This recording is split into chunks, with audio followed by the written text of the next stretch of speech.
Hello, I'm Professor April Dawson, one of the torts professors at NCCU School of Law. In this short video, I'm going to talk about the first intentional tort we'll be covering, the tort of battery. Let's first start with a general definition of battery.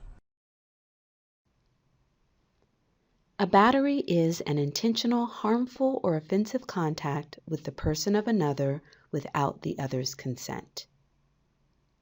Now, the reason that I have without the other's consent in parentheticals is because some jurisdictions require the plaintiff to prove lack of consent as part of the plaintiff's prima facie case. Now, that's a term that might be unfamiliar. Prima facie. Prima facie is a Latin term that means at first glance, at first view, at first look. The actual Latin definition isn't important, though. What is important is that you understand that a plaintiff has to present a prima facie case before the plaintiff can prevail in a tort action.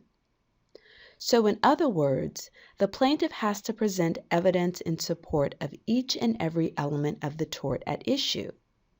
That's why it's so imperative that you know all of the elements of each tort. Now be careful.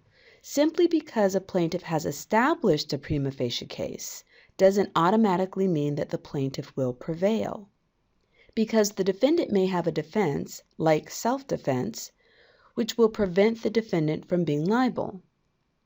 We'll talk about defenses in greater detail in the coming weeks.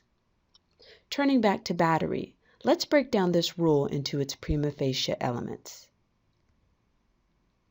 So the first thing that a plaintiff would need to establish is that the defendant acted with intent to cause a harmful or offensive contact with the plaintiff's person.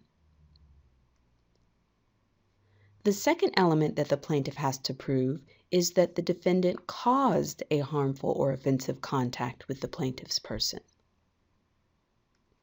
And again, some jurisdictions require that the plaintiff also prove that there was not consent. Now let's discuss each element. First, as Professor Morris noted in his intent videos, intent is a common element for all of the intentional torts.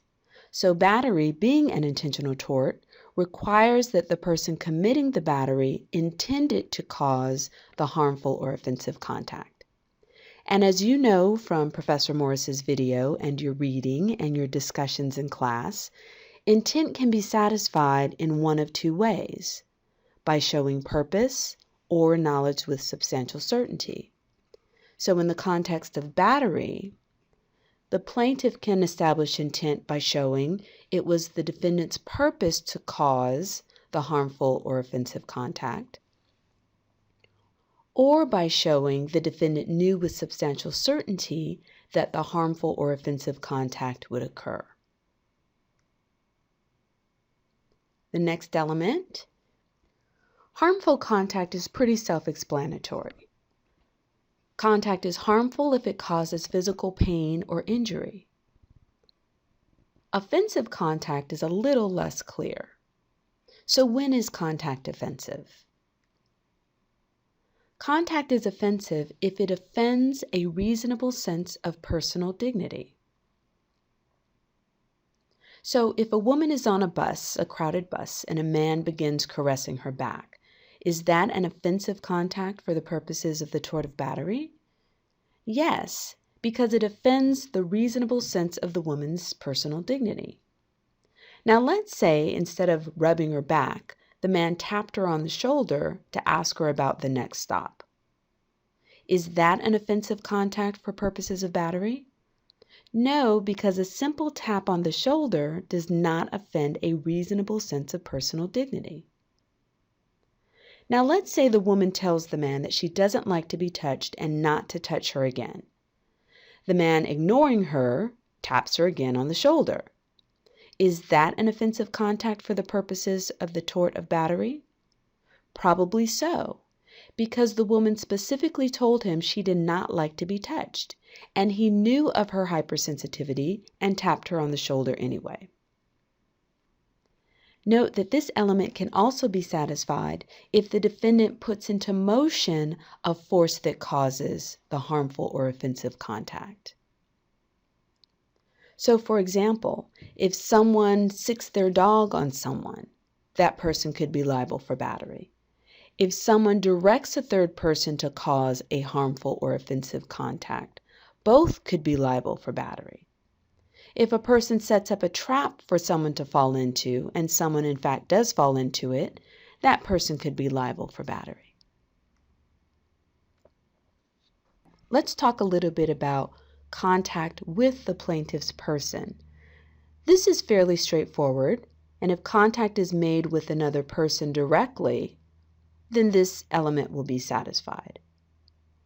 However, note that contact includes making contact with something connected to the person.